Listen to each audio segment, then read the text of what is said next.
Alright, so we've officially made it to Gunshot and... Going? No. Betty squeezed her way down the track. Ray ran it up the track. Finally, the infamous Nolans. Do we make it?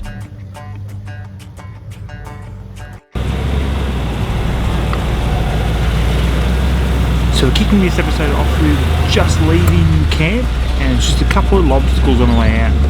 Nothing too hard, but just good warm up for the morning because what was about to come was going to be interesting. Locked up by the looks of that.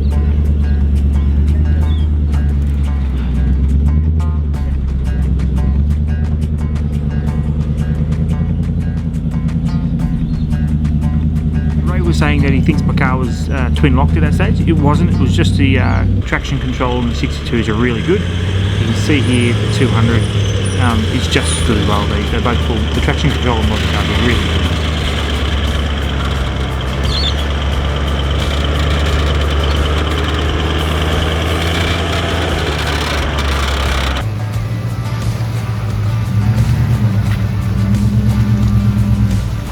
With these river crossings, I like to go just super slow with them. There's no rush to get through anything. It's cool to be there, and that way if you're going slow, you're not going to follow any holes. Well, if you do, you've got time to stop.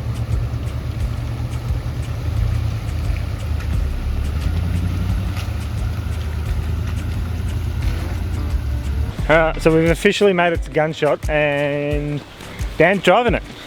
It's on camera now, he's got to do it. Oh, I didn't realise.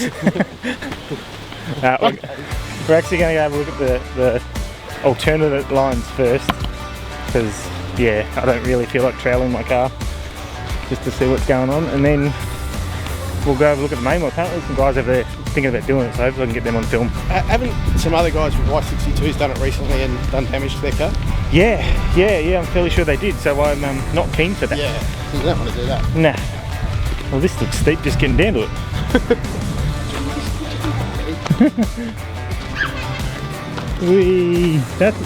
What is that? We probably actually walked around for maybe 2 hours before we actually attempted any of these tracks ourselves. We just wanted to sort of suss out everything that was going on. We watched a bunch of other cars go down, and we just wanted to get a feel for what the cars were going to do going down it. As I've said just before, we're not there to trail our cars. We weren't there to try and do damage to anything. We're there to try and enjoy ourselves, get through the tracks, and come out the other side unscathed and have some good memories.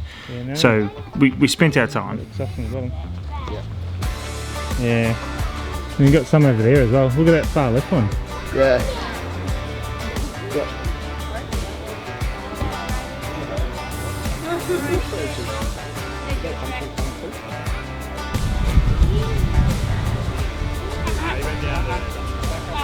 This was one of the other alternatives that you take through the tracks. Betty is way too wide for that, so we opted not to squeeze through this one. Doing this one? No. You know, that's just break your car. That's just silly bad. Can't do that, can we, Tobes? Don't want to break the car. No.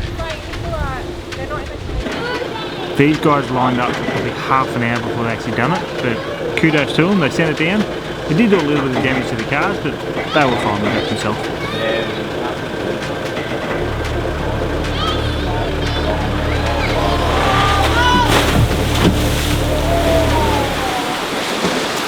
No for me.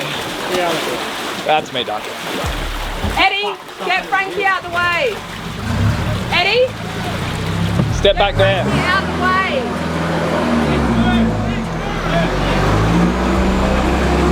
Get out, he's driving. Eddie, get right back. There we go.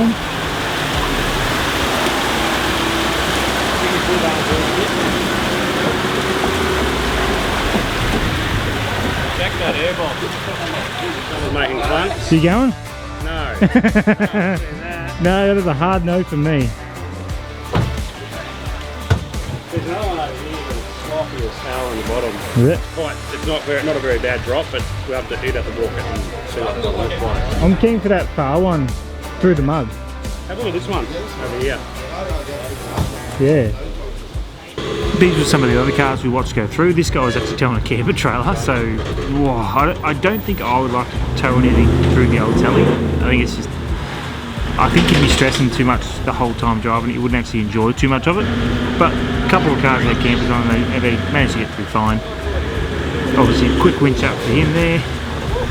Good as gold.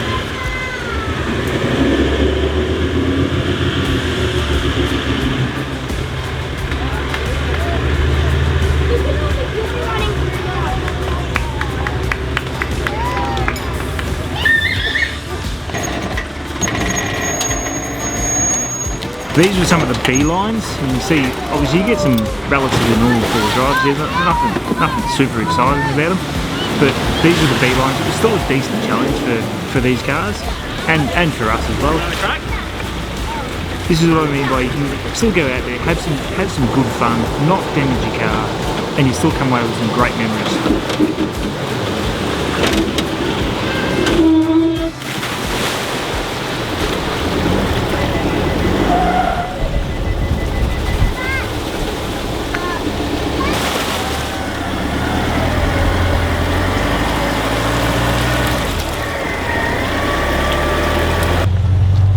So I actually missed the start of Dan going down because I think he hyped himself up and he just jumped in the car and started going. So I kind of missed a bit of it. You can see here though, he's had this drama throughout the entire trip.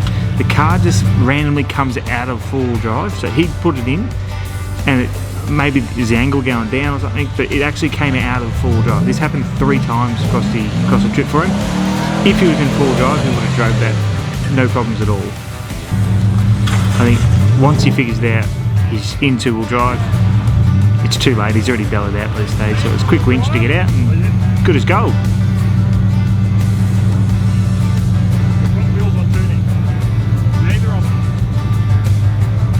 Gunshot and two-wheel drive!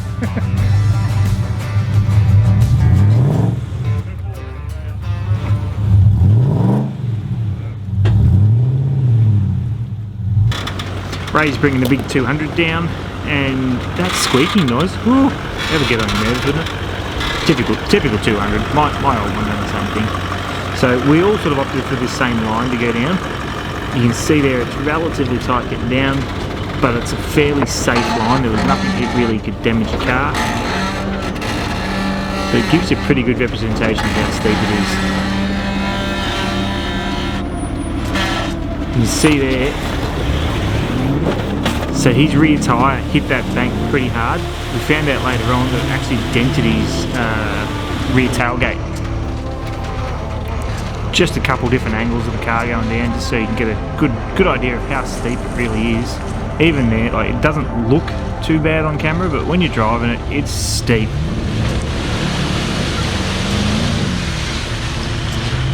That's how you do it.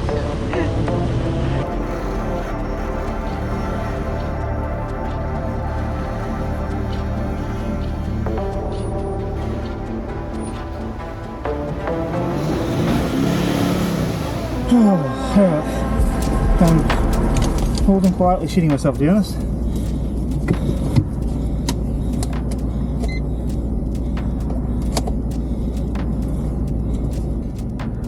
going to take your camera or not? Yeah, if you want. Down the bottom? Shitting myself. I bet my number plate rolled up and folded up on the back. Yeah, I plan on hitting a bit softer than you, I reckon.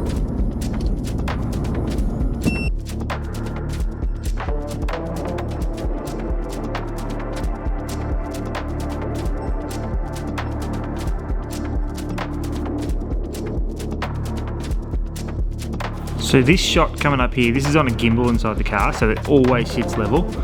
And you can see that tree in my driver's window there is straight up. It's not on an angle, it's vertical. So it gives you a really good idea of how steep this actually is going down inside the car.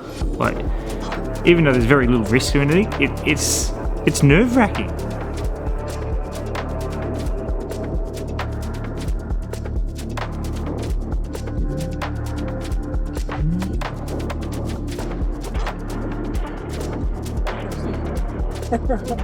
still shat myself. He was sitting there yesterday, sitting on his pole ball, and we had to cut him out. Thank God.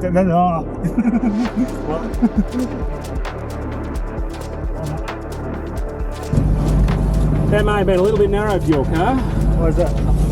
Oh, he's taking a bit of bark off the rear bar on this side. Just don't look at it until we get it. It looks pretty easy. Alright, Steve's on this gunshot. It's a bit narrow for that. So now for the outside view. Going down this section, I was almost off the brakes a little bit here because my sliders were hard up against each of those banks both sides. Seeing what Ray done before, where he hit his rear tyre on and dented the rear tailgate a little bit, I purposely went as slow as I could all the way until the arse was down because I didn't want to go dent the rear door. There's the luck of seeing some other people do it first, I guess.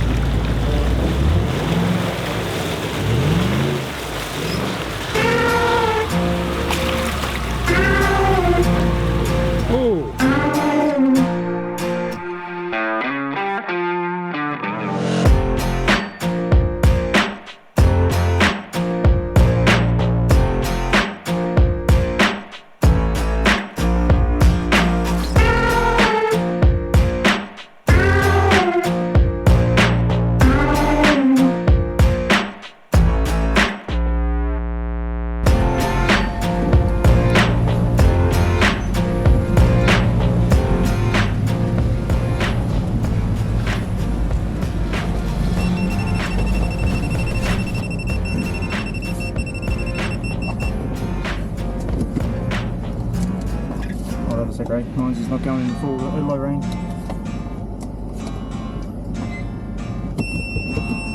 There it goes.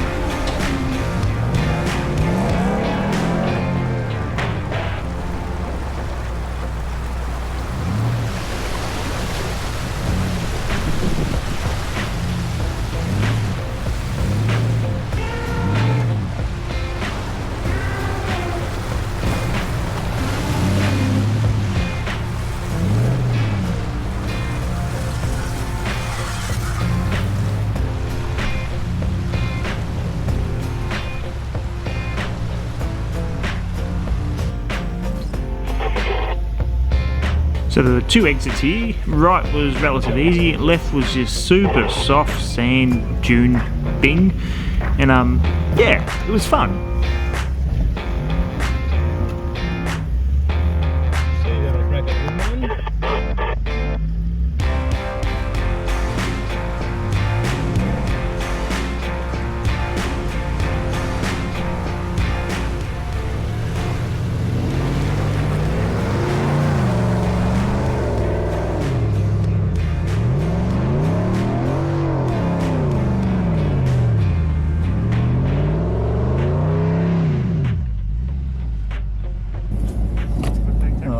Take traction control off. Silly me decided to forget to turn traction control off too.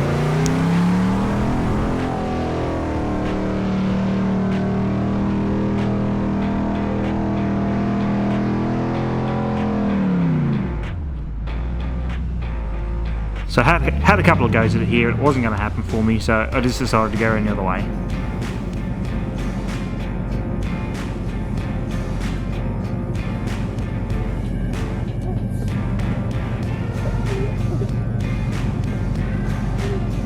So just something for the other parents out there. Do you guys face this as well? Like my 4-year-old's generally pretty good full driving, but he hates side angles. So he's freaking out a little bit. I was trying to talk him through it and just make sure he was okay. Trying to keep him excited and encouraged. By the end of the trip, he got really good at it. Steep, wasn't it? But have you got any tips or tricks for me to help him with that? So maybe if you can chuck that in the comments down below, just let me know what you think. And see if there's better ways that we can encourage him to sort of enjoy what we're doing.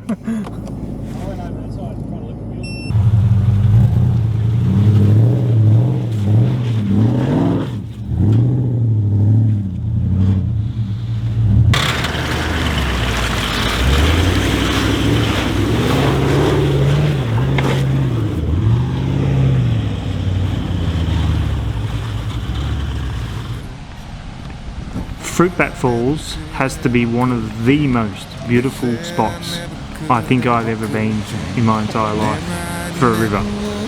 I highly recommend that you guys check this out if you're ever up this way.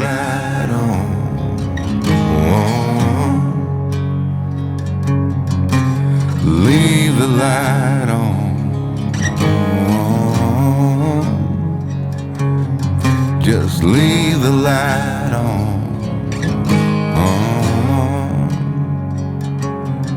Yeah, leave the light on.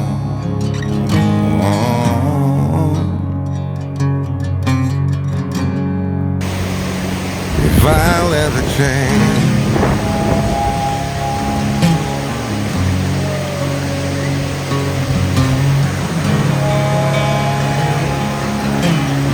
He's a lot of weight to hold up. dreaming of Nashville, Tennessee, while the cold here in Sweden got the best of me. Well, haven't I got better things to think about than that? Like deadlines, rents due, bills pile up, family day in, day out, the clock's mocking me, getting old, oh God, the kids deserve so much more than this, gotta get rich. You said I never could, ever could change. I thought I never could, ever could change. They said I never could, ever could change. Damn right, I never would. Leave the light on.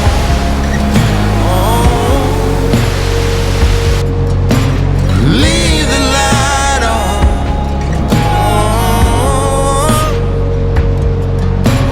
Leave the light on.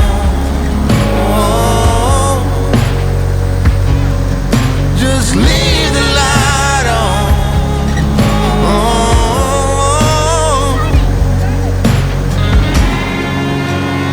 If I never change,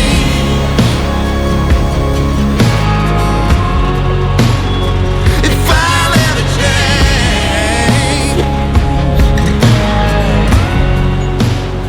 if I never change.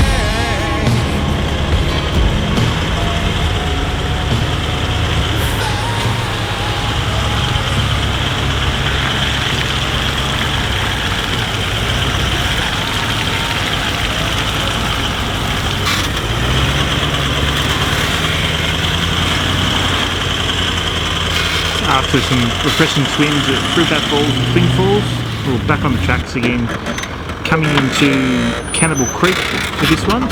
I actually missed a bit of action at this point because we didn't think it was going to happen, so there was a bunch of cars in front, so we ended up waiting for a little bit. Raiden drove around and just waited behind the cars, and he was there for maybe half an hour just waiting for these cars to winch up a hill. And this turn here looks quite simple, we thought nothing of it. Dan done it just after, and as he did, came out of four-wheel drive again, got stuck in two-wheel drive, and he got stuck in there, and none of us were prepared for it. So we had close to a foot of water inside Dan's car. But I didn't film any of it because we were too panicky trying to get him out of the water, unfortunately. You see, this is the exit they were winching on, and honestly, we all drove up it easy as. I am twin locked here, going up it, but it just sucked it up. You can also hear the viscous fan is stuck on. Some of the river crossings obviously had some silt in it, and that is got stuck on. I had to actually restart the car to get it to not do it. So I'm not sure whether it was electronic or mechanical. My knowledge out. Come on early. Sorry. That looks more sketchy in real life than what it does on videos. It does a bit, doesn't it? Yeah. Dan's probably quite happy with this one rather than the Cannibal Creek. I think a bit damp. Yeah, right. I would just like someone to make sure I keep my wheels in the right spot. Yeah, I'd probably like the same thing for me. Yeah. Alright, I'll come across. I always said when we got here that I was just going to drive up to this and drive straight over it like it was nothing and just go, oh, what's everyone on about? Now I look at it though and like, I understand why people get out.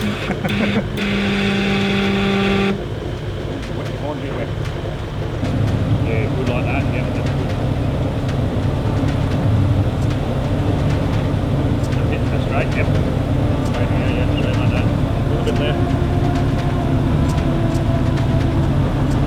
right.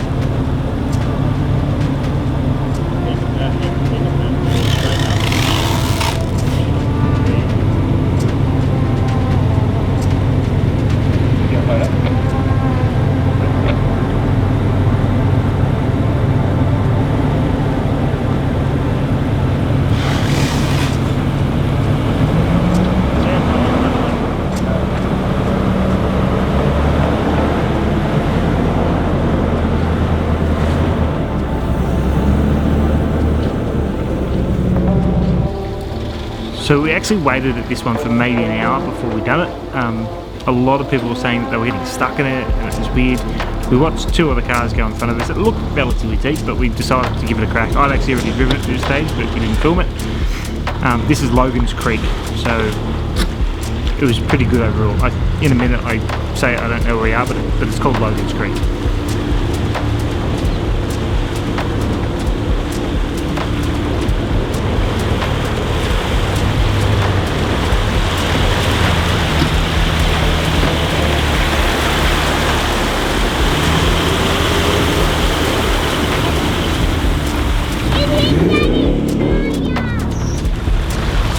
Did it? Yeah! Yay!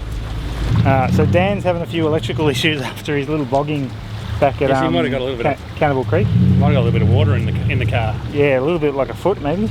And some smoke came out of one of his USB chargers. Poor bugger. So he's opting for the easier line here at what was this one again? Logan Jatul. Cypress Creek crossing, I think? No, it's after Cypress. Anyway, I'll put it up on the screen what it is. So he's coming for the easier option because he wants to stay out of the water because he's having a few gremlins now. It's fair enough too. Not here to break cars. This has got a good drop in too though.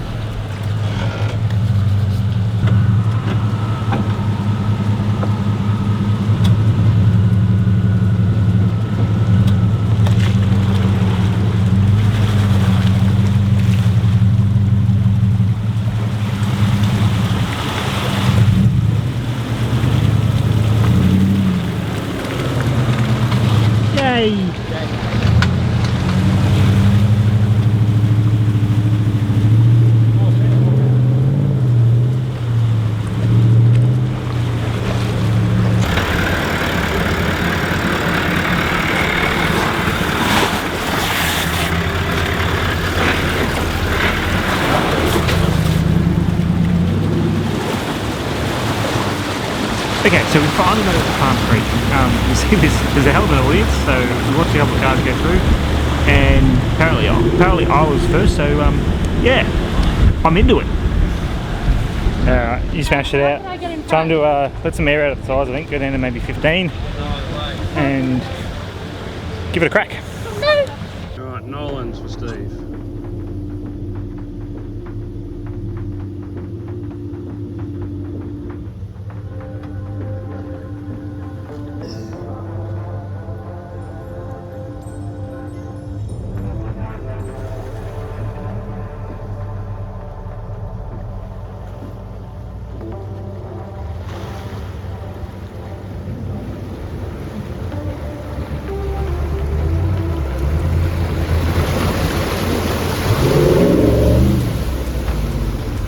I think he's happy.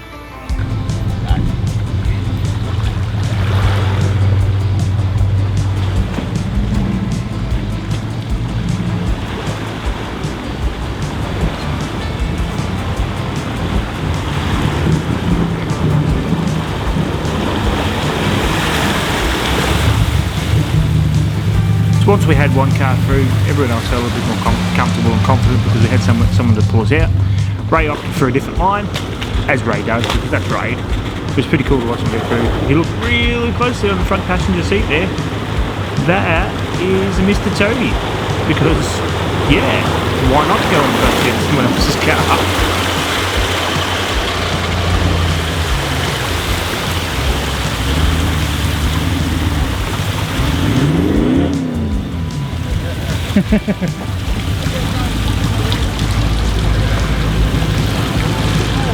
Toby, did you go for a ride? Was that fun? He doesn't look very thrilled about it. No, he doesn't look very good, does he? Ah, well, buddy. I've seen him more excited on this trip. Yeah. No, that wasn't the most. Ah, well. Was that fun? Yeah! You say thank you to Ray and Justine? Thank you. So once we finished at Palm Creek, we decided obviously we're going to have to head towards Jardine. We didn't want to head straight to the ferry, so we pushed through to the mouth of the Jardine and the original crossing. We knew we weren't going to cross it or couldn't cross it. There's big signs up saying you can't, but we wanted to go there, have a look for ourselves. We're up this way, up this far. We're probably never going to come back for a long time anyway, so we figured, why not? When in Rome, relatively simple track out there, a couple of little bog holes, but it's mostly just scrubby bush stuff, so easy to get up there. There's no reason why you shouldn't go up. I'm not sure mine's going to be ready yet, but I can check it. Yeah, I'm going to drive back here and have a bit of a look. Okay, stand here. Just saying, it's probably not ready yet either. So you can actually see where the crossing used to come out. You can see the track going across, but it was flowing way too hard, too deep, and there's some big lizards in there somewhere. We went looking for them, but we couldn't see any big lizards. We do spot some later in the series though.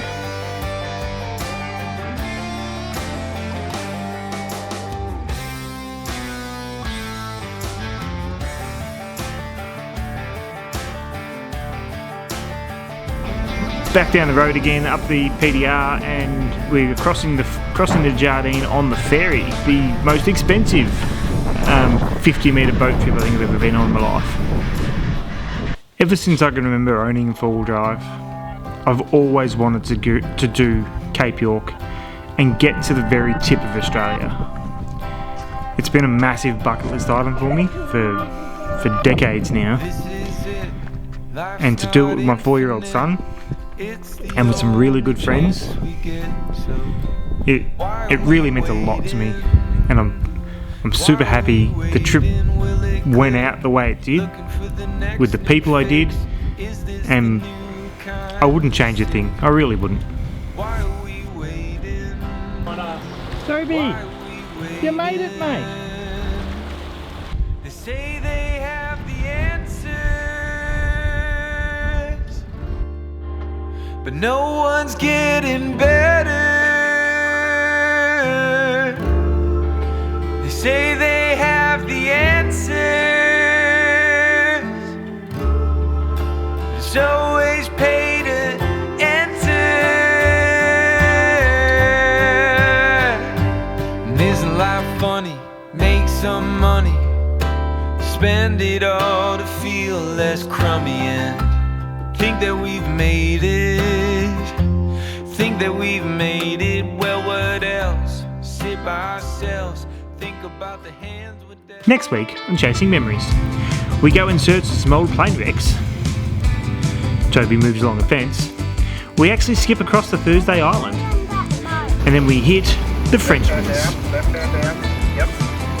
Yep. Yep. And turn right. Turn right. Turn right. Yep.